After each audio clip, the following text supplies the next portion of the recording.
लोग बाबा साहब डॉक्टर अंबेडकर की बात करते हैं तो बाबा साहब डॉक्टर अंबेडकर पार्लियामेंट डेमोक्रेसी की बात करते थे। तो क्या अगर देश में संसद को म्यूट कर दिया जाए तो इस देश में अंबेडकर को मानने वाले लोग, बाबा साहब डॉक्टर अंबेडकर को मानने वाले लोग, संसदीय लोकतंत्र में यकीन रखने वाले लोग, संविधान में यकीन रखने वाले लोग क्या घरों में बैठे रहेंगे? यह सवाल मैं आज पूछ रहा हूं अपने देश के बहुजनों से, SC ST OBC समाज के लोगों से। यह पूरी लड़ाई कांग्रेस की लड़ाई नहीं है। अब यह लड़ाई संविधान बचाने की लड़ाई बन गई है। अब यह लड़ाई देश बचाने की लड़ाई बन गई है। अब यह लड़ाई लोकतंत्र को बचाने की लड़ाई बन गई है। आप बताइए साथियों, जिस तरह से विपक्ष के सबसे बड़े नेता राहुल गांधी जी को डिस्क्वालीफाई किया गया, क्या संसदीय मर्यादा का पालन किया गया? क्या आज की तारीख में यह सरकार भारतीय संविधान का पालन कर रही है? अगर संविधान का पालन नहीं किया जा रहा है, अगर संसदीय मर्यादाओं का पालन नहीं किया जा रहा है, आप सोच कर देखिए, क्या खाक लोकतंत्र बचा है? क्या खाक देश बचेगा? क्या हम लोग सिर्फ इस देश का SC ST OBC समाज सिर्फ जय भीम का नारा लगाता रहेगा, या आज की तारीख में इस लड़ाई में राहुल गांधी के साथ उतरने का मतलब हो गया है संसदीय लोकतंत्र को बचाने के लिए उतरना, संविधान को बचाने के लिए उतरना। बाबा साहब की पूरी लड़ाई, बाबा साहब का पूरा मिशन संसदीय लोकतंत्र के लिए था और संसदीय लोकतंत्र लगभग समाप्त कर दिया गया है।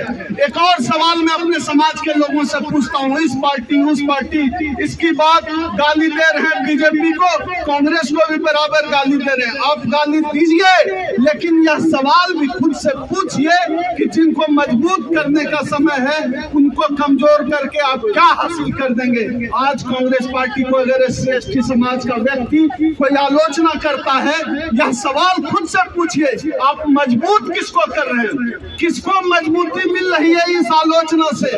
और बात रही राहुल गांधी की, राहुल गांधी किस बात के लिए लड़ रहे हैं? राहुल गांधी लड़ रहे हैं निजीकरण के खिलाफ, राहुल गांधी लड़ रहे हैं अडानी से। निजीकरण रुकेगा तो सबसे अधिक फायदा किसका होगा? अगर SC ST समाज बहुत स्वार्थी होकर भी सोचे, तब भी सोच कर देखिए कि यह लड़ाई, पूरी लड़ाई पूंजीवाद के खिलाफ लड़ाई है, पूरी लड़ाई निजीकरण के खिलाफ लड़ाई है। जो लड़ाई SC ST OBC समाज को लड़ना था, उस लड़ाई को आज राहुल गांधी लड़ रहे हैं। मैं नहीं कहता कि कांग्रेस पार्टी के साथ खड़े रहिए, मैं नहीं कहता कि राहुल गांधी के साथ खड़े रहिए, लेकिन संविधान के साथ तो खड़े रहना पड़ेगा, लोकतंत्र बचाने के लिए तो खड़े रहना पड़ेगा, संसद बचाने के लिए तो खड़े रहना पड़ेगा। हमारे पास संसद के अलावा कोई चारा नहीं है। अगर राहुल गांधी जैसे शक्तिशाली नेता को इस तरह चुटकियों में ये हटा सकते हैं, आप सोच कर देखिए हमारी और आपकी क्या औकात है। हमारी तो पूरी लड़ाई ही संसद और विधानसभा जाने की लड़ाई है। हम डिस्क्वालीफाई हो जा रहे हैं और आप समझ लीजिए, इस पूरे इनकी यह जो मनुवादी व्यवस्था है, इसमें न्यायपालिका भी इनका एक टूल है। ED CBI तमाम लोकतांत्रिक संस्थाओं को बंधक बना दिया गया है और ये सब के सब किया जा रहा है SC ST OBC समाज को गुलाम बनाए रखने के लिए। आज अगर हमारे राष्ट्रीय अध्यक्ष डॉक्टर उदित राज जी इस देश के SC ST OBC के लोगों को अपील कर रहे हैं कि आओ संविधान बचाने के लिए निकलो, लोकतंत्र बचाने के लिए निकलो, मैं इस देश के SC ST OBC समाज को अपील करता हूँ, आइए उदित राज जी के साथ ताल में ताल मिलाइए, आइए उदित राज जी को मजबूत करिए।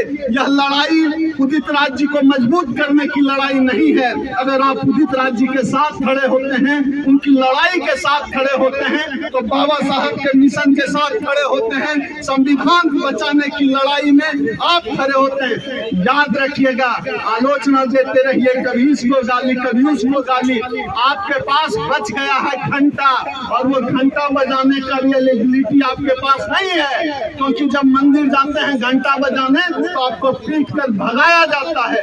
इसलिए आज करो या मरो का समय है। उदित राज जी ने आवाज दी है, इस देश के SC ST OBC समाज के लोगों को आज बनकर खड़ा रहना पड़ेगा, नहीं तो कमर में झाड़ू और गले में मटका लटकाने की तैयारी कर लीजिए, वो मुकम्मल हो चुका है। और संसदीय लोकतंत्र में, संविधान में आखिरी कील मोदी सरकार ने ठोक दी है, आरएसएस ने ठोक दी है। आरक्षण खत्म हो जाएगा, निजीकरण के रास्ते सब खत्म हो गया, कहीं के नहीं रहेंगे। यह SC ST OBC समाज के लिए आखिरी चेतावनी का दौर है, आखिरी चेतावनी का समय है। वह आखिरी चेतावनी मैं आज अपने समाज के लोगों को दे रहा हूं। आइए, लड़िए, आपके पास लड़ने के अलावा कोई रास्ता नहीं है, क्योंकि देश में आपने पानी पीने का हक भी लड़ाई करके हासिल किया है। इसी के साथ अपनी बात समाप्त करता हूं। क्रांतिकारी जय भीम।